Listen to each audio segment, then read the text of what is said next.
They don't call Indio the city of festivals for nothing, especially because, well, we're here at the 2014 Tamale Festival. With me is the festival coordinator, Craig Herkimer. Craig, welcome. Thanks. Hey, good to see you. Now, how did you get involved in all of this? Let's begin with that. Yeah, I was doing an event production and concert promotion years and years ago. Got involved in the Tamale Festival about 13 years ago for a year. Did some consulting on it, and then they brought in Jim Curtis, the special events director for the last several years, who was fantastic. And 3 years ago, they brought us back in. They went out to bid. The city went out to bid and said they wanted to try to find a promoter to run it, and we bid on it, and here we are. First weekend in December. This is the 23rd year.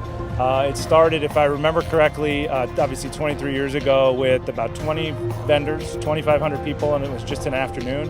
And it's blossomed into 120,000 friends and family that show up to this thing, 300 vendors, 5 stages of entertainment, art and wine garden. So it's really grown up a lot since those early days. Now, I want to put you on the spot. Have you found a favorite tamale yet? Oh yeah, that's easy. I won't tell you who the vendor is. Okay, so that way we okay. don't play favorites. But I'm a big fan of the dessert tamales. So the favorite one that I have that they made special for me this year, which is the only perk I get, by the way, for this job, is the banana chocolate peanut butter tamale, which I know doesn't sound like it would be that. No, that sounds pretty darn good. And I'll tell you what, when we go off the air here, point me in the direction of that vendors. That sounds good. I get you one. Appreciate it. Again, Craig Herkimer is the event coordinator here for the City of Indio's Tamale Festival. As I said, coming on in, they don't call it the City of Festivals for nothing, because after 23 years, now that I have the correct number, I can share that with you. This is the 23rd year, and it's gotten bigger and bigger every year. Now takes up the entire weekend of the first weekend of December.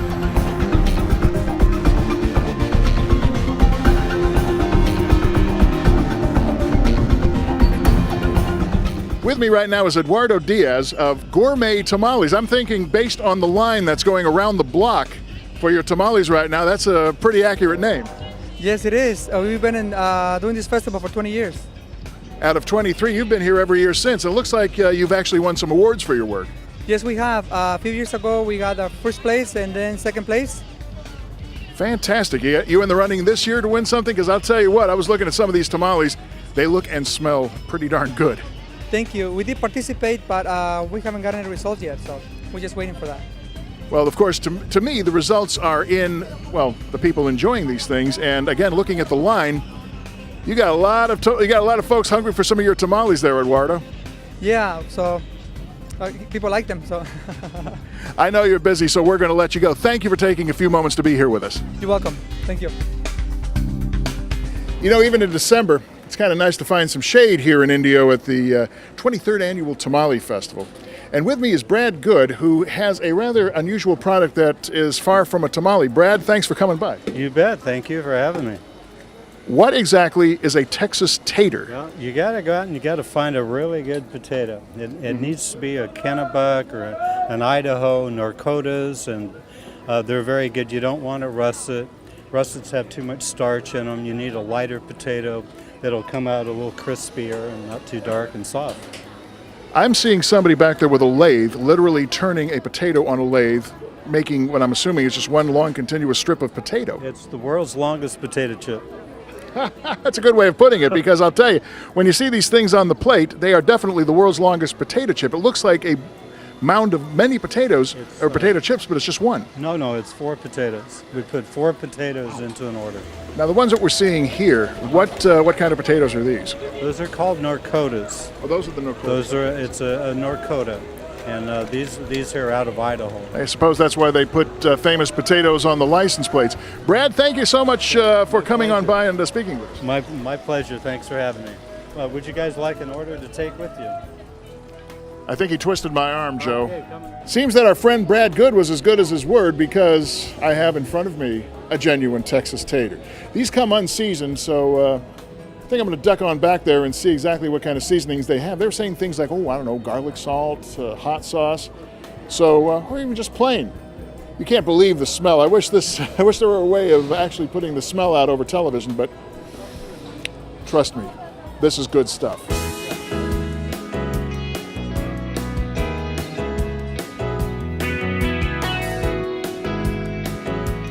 The tamales just smell wonderful. And you got to tell me what your favorite is later. You know what, I will do that, but the smell is awesome. We do like this every year. It smells so good. And even Monday when everybody's gone and we're here ready to work, still has that smell in the air.